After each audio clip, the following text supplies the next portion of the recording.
2 Coríntios capítulo 12, verso 1. 2 Coríntios 12, verso 1 a 10. É necessário que eu continue a gloriar-me com isso, ainda que eu não ganhe nada com isso. Passarei as visões e revelações do Senhor. Conheço um homem em Cristo que há 14 anos foi arrebatado ao terceiro céu. Se foi no corpo ou fora do corpo, não sei. Deus o sabe. E sei que esse homem, se no corpo ou fora do corpo, não sei, mas Deus o sabe, foi arrebatado ao paraíso e ouviu coisas indizíveis, coisas que ao homem não é permitido falar. Nesse homem me gloriarei, mas não em mim mesmo, a não ser em minhas fraquezas. Mesmo que eu preferisse gloriar-me, não seria insensato, porque estaria falando a verdade. Evito fazer isso, para que ninguém pense a meu respeito mais do que em mim vê ou de que me ouve, ou de que de mim ouve, para impedir que eu me exaltasse por causa da grandeza dessas revelações. Foi-me dado um espinho na carne.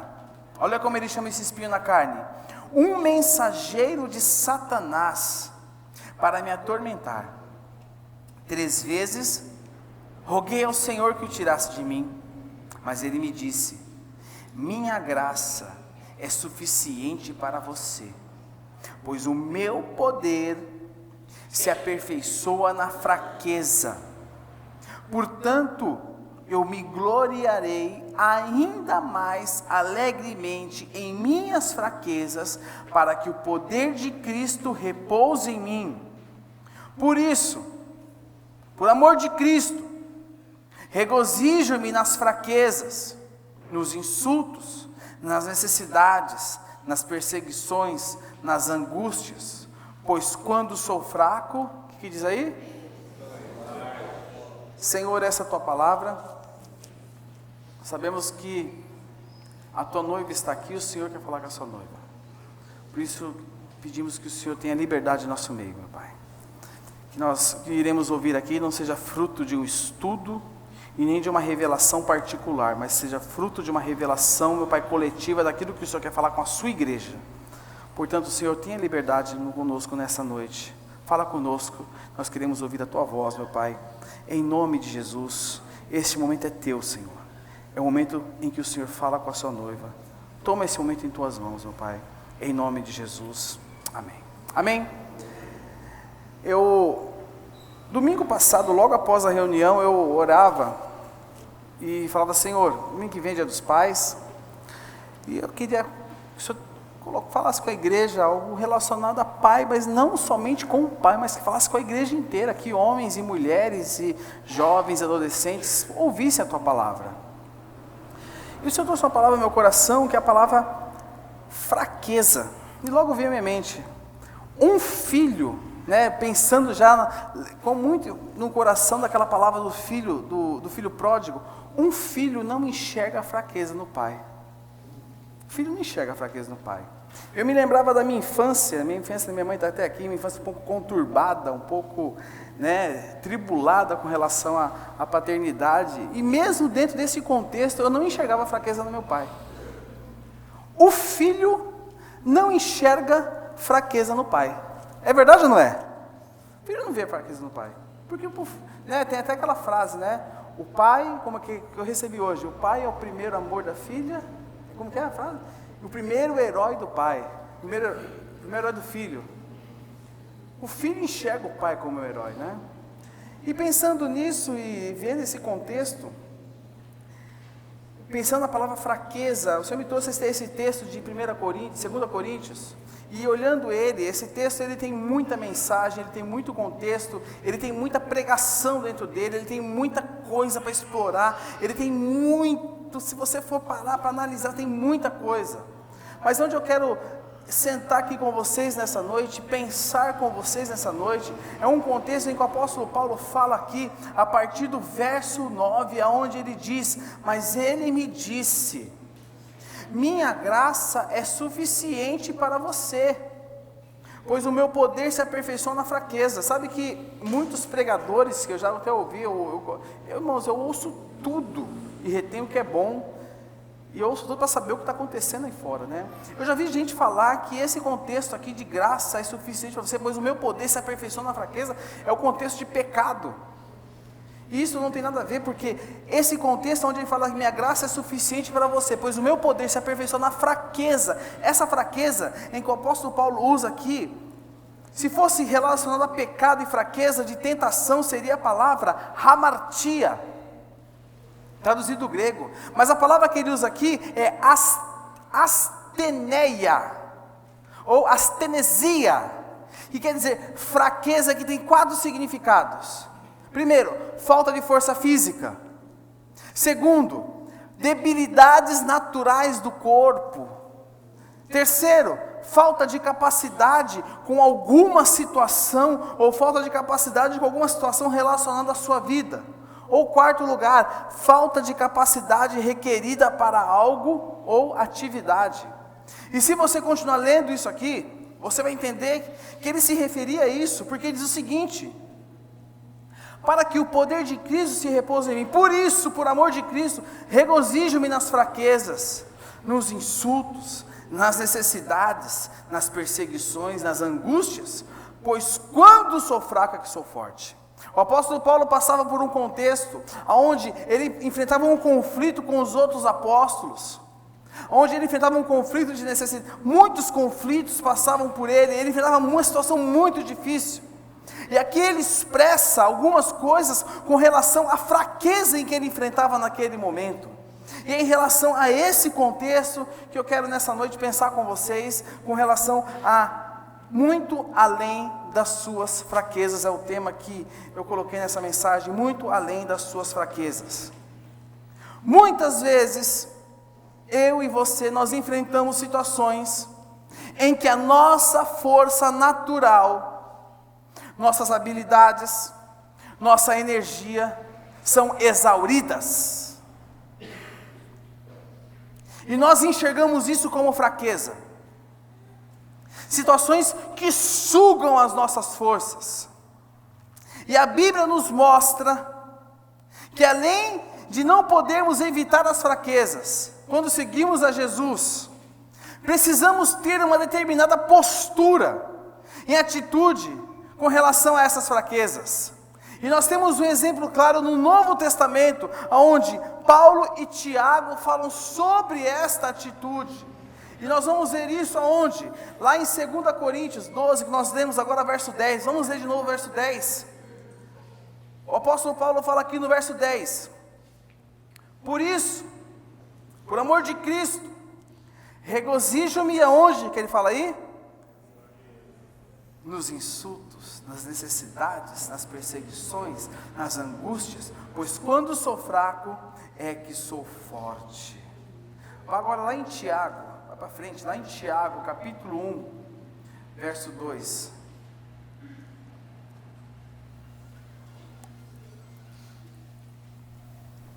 Tiago, epístola de Tiago, capítulo 1, verso 2.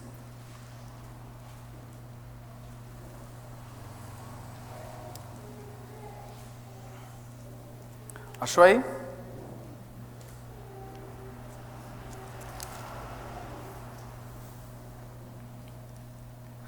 Diz assim: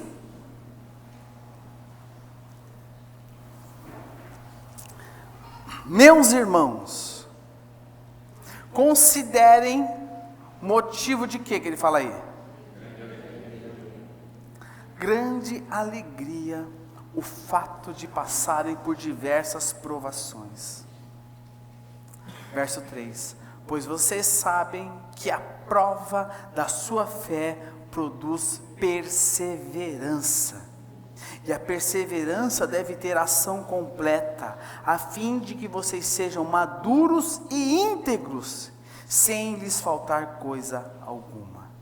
Agora vamos lá, voltar lá em Romanos capítulo 5, Romanos capítulo 5. Olha o que diz lá o apóstolo Paulo em Romanos capítulo 5, verso 3.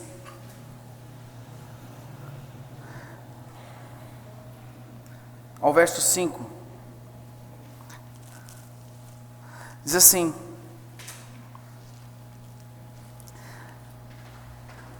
não só isso. Aí ele fala o seguinte: mas também nós o quê? Gloriamos aonde? Porque sabemos que a tribulação produz o quê? Perseverança. A perseverança, um caráter aprovado. E o caráter aprovado, esperança. E a esperança não nos decepciona, porque Deus derramou o seu amor em nossos corações por meio do Espírito Santo que Ele nos concedeu. Amém? Então nós vemos que Tiago e Paulo nos mostram duas coisas completamente inversa e contrária à resposta que nós damos com relação às nossas fraquezas. As fraquezas que eu me refiro às situações que sugam as nossas energias no nosso dia a dia. Eles falam lá que quando passamos por necessidade, sofrimento, provação, perseguição, eles dizem que nós temos que nos alegrar. Eles não sabem o que a gente passa, né, irmão? Só a verdade. Sabe quando escreveram isso aqui? Não sabia. Tiago e Paulo não sabiam o que a gente passa. Esses caras são brincalhão pra caramba. Eles não sabem. Se eles soubessem, eles escreviam isso. Mas, meus irmãos, presta atenção. Quem escreveu isso aqui foi Paulo. Um cara que era perseguido. Um cara que passou por muita situação. Ele escreveu isso com propriedade de quem enfrentava e de quem passava por isso. Não como uma poesia bonita em que ele coloca num livro e hoje nos serve para nos inspirar e nós saímos aqui livres, leves e soltos. Então foi tão bom, não. Mas escreveu como estilo de vida que ele vivia. E Tiago também. Ou seja, eles nos ensinam que nas adversidades, nas fraquezas deles, eles se gloriavam e se alegravam diante do Senhor. Sabe por quê, meus irmãos? Essa tem que ser a nossa experiência, porque a nossa experiência natural é que qualquer experiência que ataca a nossa força, desencadeia o que na gente? Medo, desencadeia o que na gente? Insegurança, que é o inverso, totalmente inverso de quê? De regozijo, de alegria. Nós somos movidos por medo, eu e você somos movidos por medo. Talvez muitos de nós amanhã iremos enfrentar situações na nossa segunda-feira, no nosso trabalho, seja qual for a situação, em que nós já estamos preocupados hoje. Hoje. Aqui nós não estamos lembrando, mas amanhã, chegando em casa, quando você pedir a pizza, né? Que você vai pedir pizza hoje, não vai? Ou vai comer o resto do almoço? O resto do almoço, né? Eu vou comer o resto do almoço. Mas você pegou o controle, ligou lá na televisão, você já vai pensar, amanhã, o que é isso? A sua fraqueza. E a ideia que o apóstolo Paulo nos apresenta, de apreciar a fraqueza, para nós soa estranho, e soa quase que errado, soa quase que uma aberração para muitos de nós. Sabe por quê? Porque na nossa cabeça nós temos que enfrentar as fraquezas e as dificuldades na nossa força, no nosso braço, do nosso jeito, na nossa estratégia, porque nós temos estratégia para tudo, a gente tem jeito para tudo, porque na sua mente e na sua inteligência você tem um jeito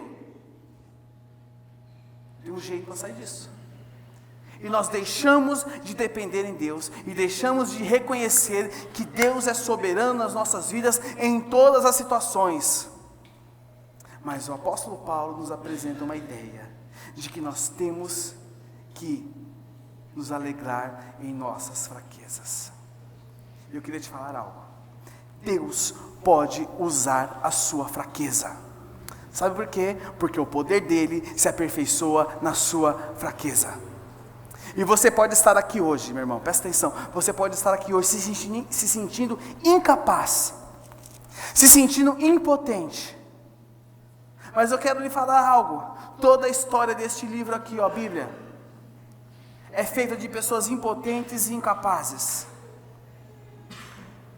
Nós temos muitos exemplos. Por exemplo, Samuel. Samuel nasceu de uma mulher que era incapaz. Samuel nasceu de uma mulher que era estéril. Davi, dentro da ótica natural, era incapaz, porque dentro da ótica natural, ele não tinha os requisitos básicos para ser rei de Israel. Mas Deus escolheu quem? Quem que Deus escolheu? Davi. Deus escolheu quem para ser governador do Egito? José.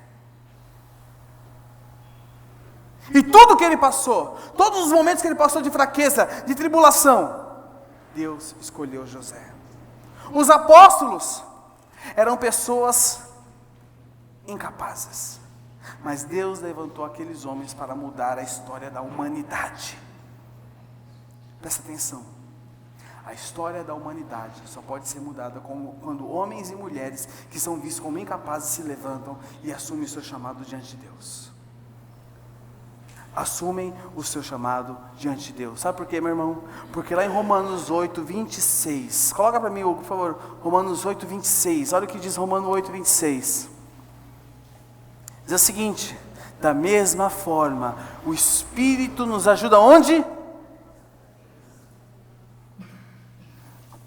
O Espírito Santo se manifesta na sua fraqueza. O Espírito Santo de Deus se manifesta na sua fraqueza.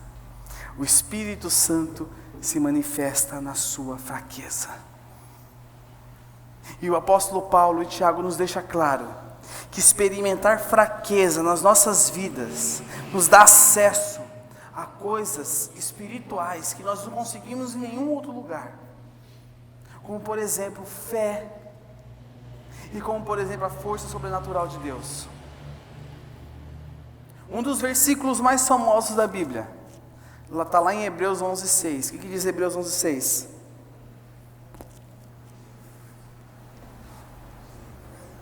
Vou esperar essa. De manhã ninguém acertou. Como que é? Vamos aplaudir a Cíntia aqui. Em 2 cultos só foi a única que acertou. Né, Edivaldo? Parabéns, Cíntia. Vamos aplaudir a Cíntia, irmãos. Vamos honrar aqui. Ó.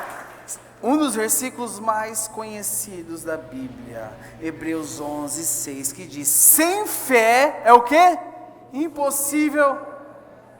Nós amamos o conceito de fé e agradar a Deus com fé. Amamos esse conceito.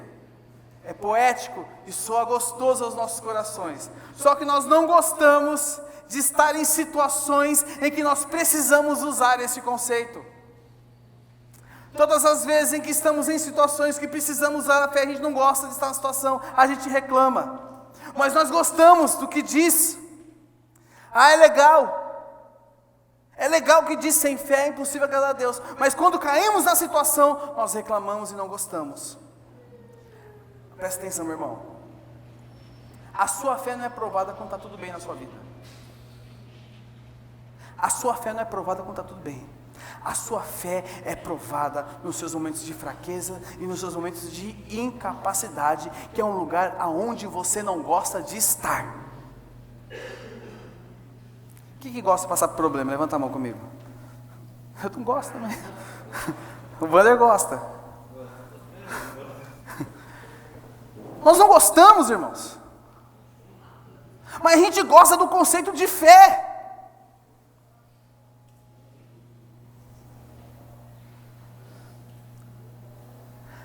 Mas a nossa fé é provada nos nossos momentos de fraqueza e de incapacidade.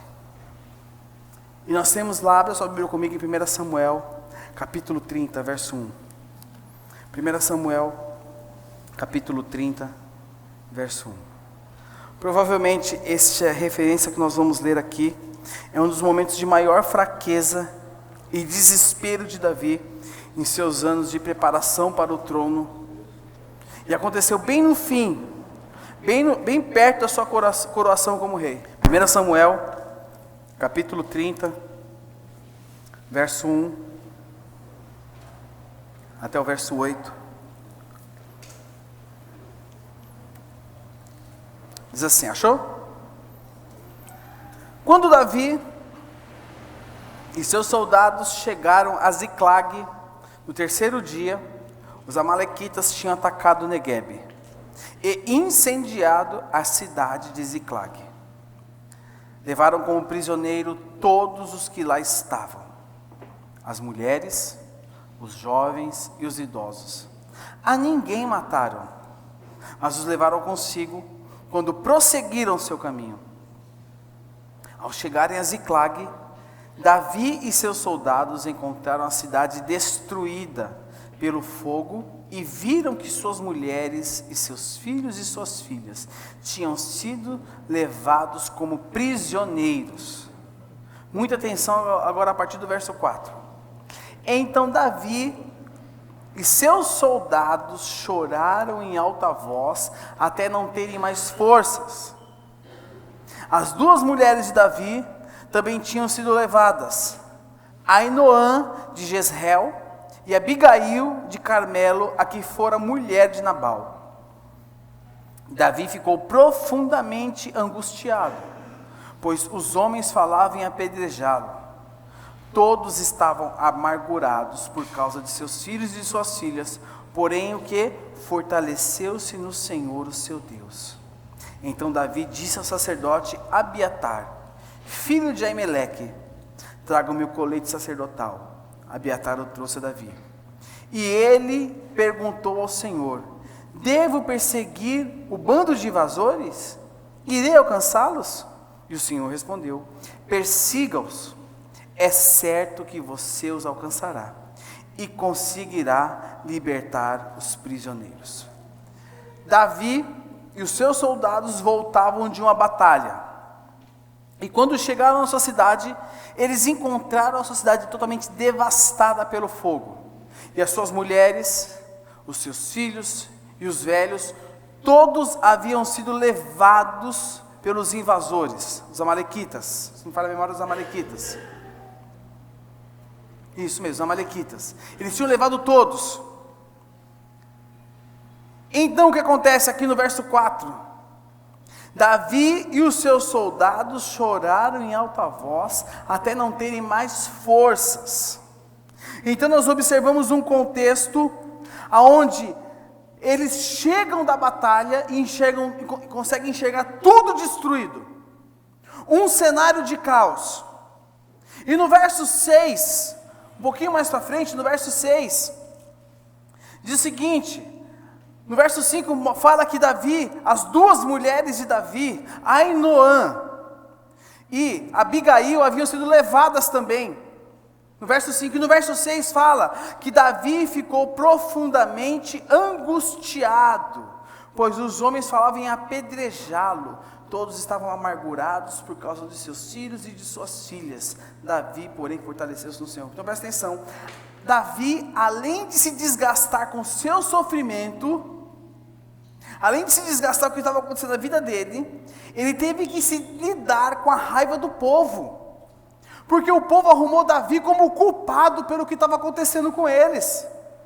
Então Davi teve que lidar com a revolta do povo. O povo queria fazer o que com Davi? Queria matar Davi, queria apedrejar Davi. Então Davi, além de lidar com uma situação pessoal, Davi teve que lidar com a revolta do povo. Mas aí você observa, no finalzinho do verso 6, Davi passando por um momento de aflição, Davi passando por um momento difícil, Davi passando por um momento que ia contra ele.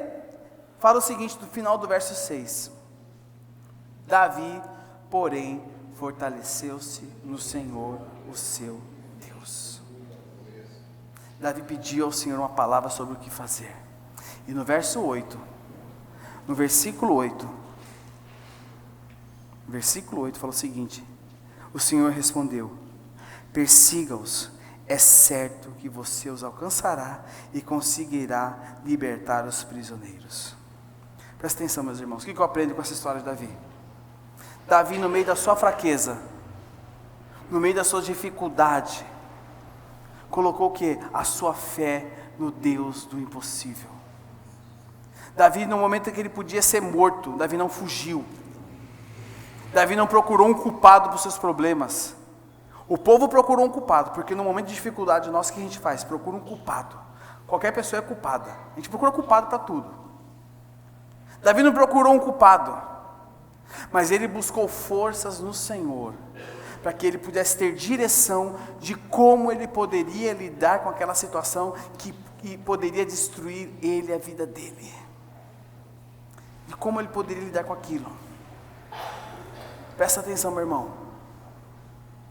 Essa situação de Davi me ensina algumas coisas. E uma delas, a mais profunda delas, é que a intimidade com Deus,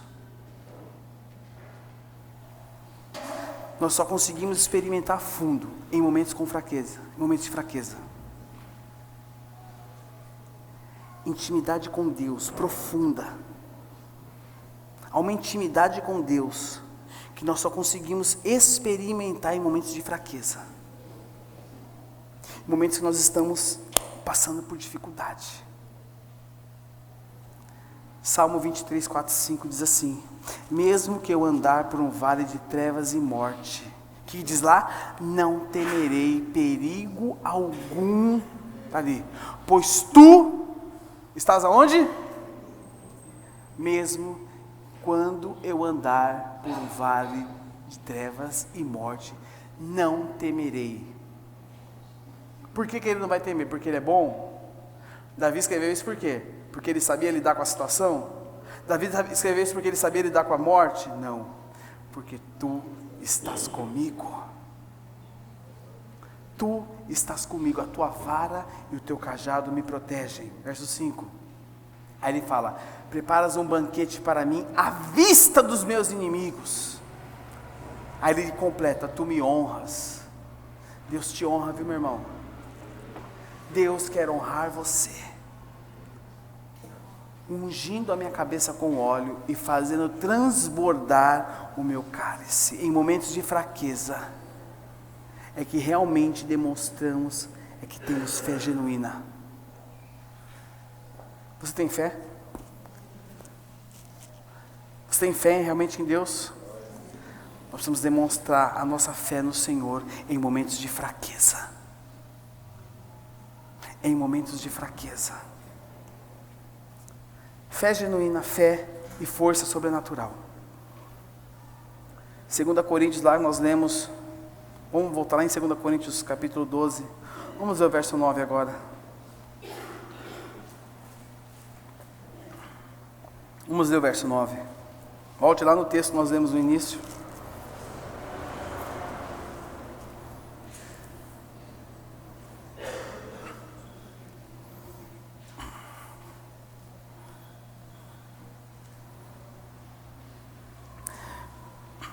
Mas ele me disse: minha graça é suficiente para você, pois o meu poder se aperfeiçoa onde? O poder dele se aperfeiçoa onde? Na sua? Portanto eu me gloriarei ainda mais alegremente, sabendo que o poder de Deus se aperfeiçoa na minha fraqueza. Eu me gloriarei ainda mais alegremente em minhas fraquezas, para que o poder de Cristo repouse em mim. Fala glória a Deus. É muito comum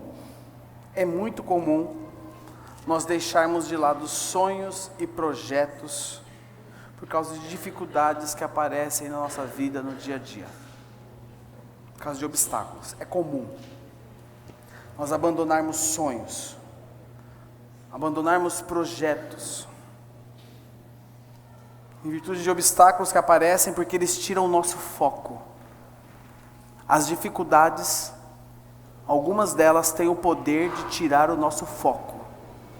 A gente deixa de olhar para o caminho que nós estamos andando e começamos a olhar para elas. E o nosso foco começa a ser o quê? Aquela dificuldade. E a gente começa a olhar para aquilo. E a gente só pensa naquilo. E a gente começa só a orar por aquilo. A gente deixa de lado muita coisa e começa só a ficar olhando para aquilo, para aquilo, para aquilo, para aquilo, para aquilo, para aquilo.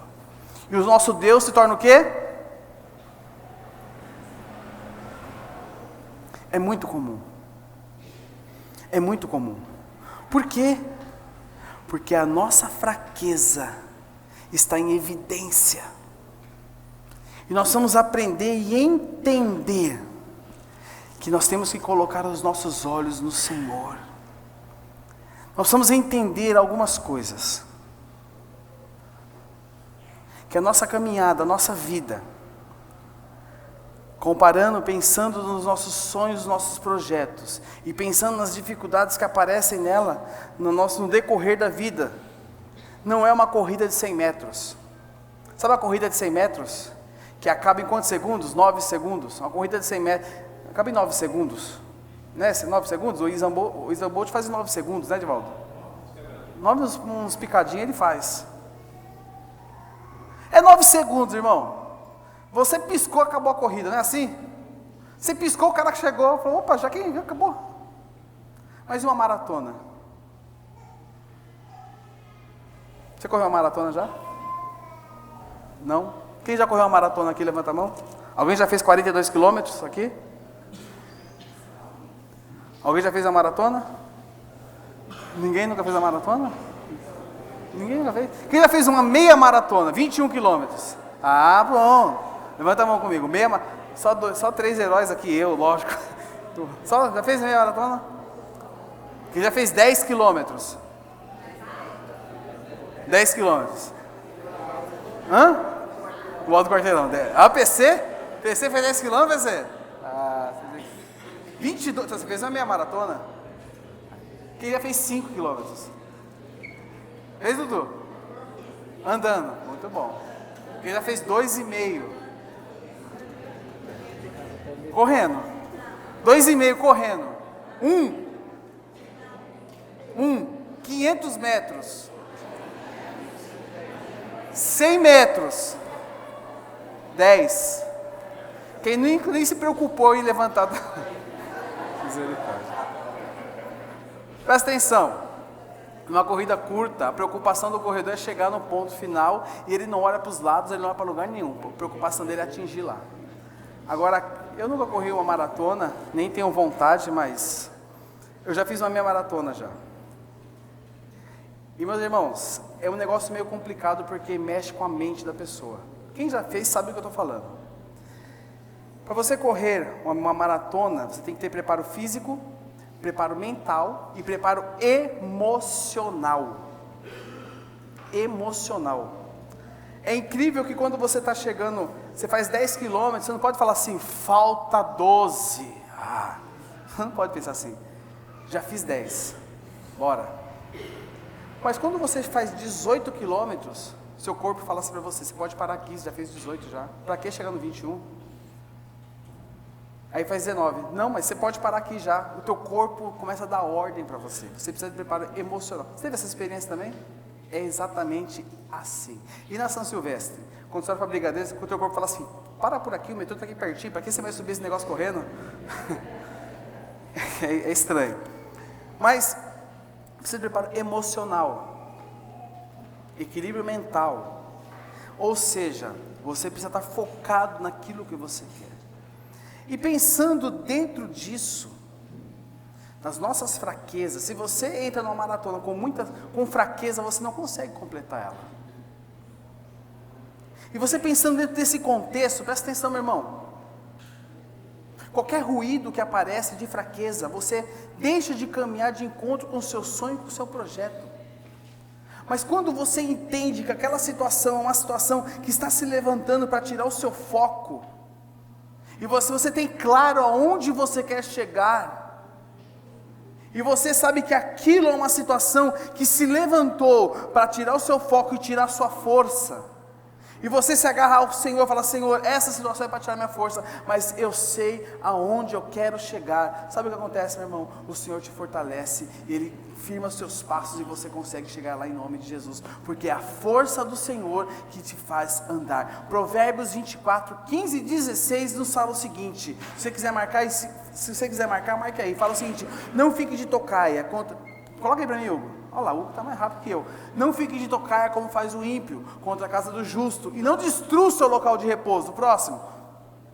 Pois ainda que o justo caia 7 vezes,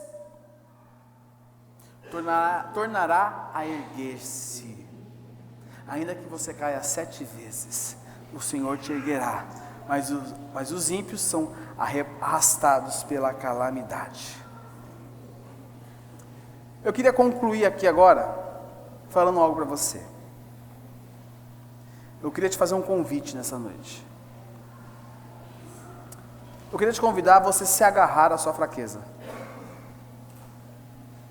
A você se agarrar à sua fraqueza. Porque o poder de Cristo se manifesta na sua fraqueza. O poder de Cristo, ele se manifesta na sua fraqueza. Todas as vezes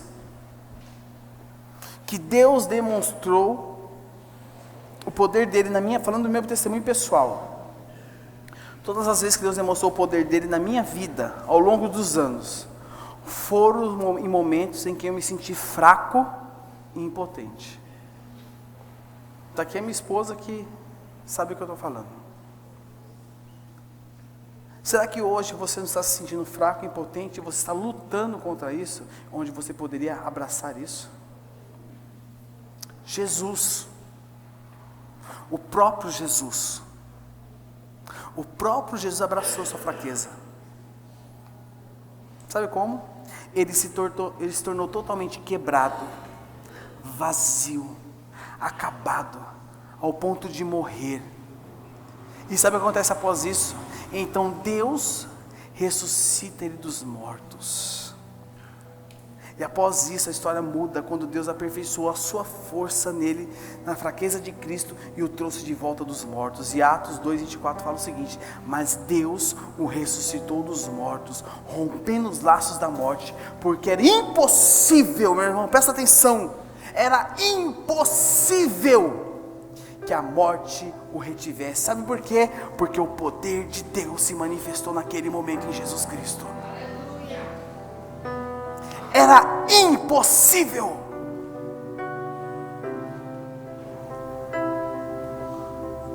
Eu não sei qual é a sua fraqueza hoje, eu não sei qual é o seu momento, eu não sei o que você tem vivido, eu não sei, meu irmão, mas eu quero te falar algo. Agarre-se à sua fraqueza. O que seria de Davi se não fosse o Golias? O que seria de Sansão se não fosse a Dalila? O que seria de José se não fosse os irmãos dele? Se não fosse Potifar? Aliás, a mulher de Potifar. O que seria desses homens? A palavra de Deus nos mostra muitos contextos e muitas referências de homens que eram improváveis e pelas suas fraquezas, em momentos que se eles se sentiram incapazes, e eles eram incapazes diante das situações, e Deus os exaltou. O que seria de Daniel sem uma cova de leões? O que seria de Sadraque, Mesaque e Abidnego sem uma fornalha de fogo ardente?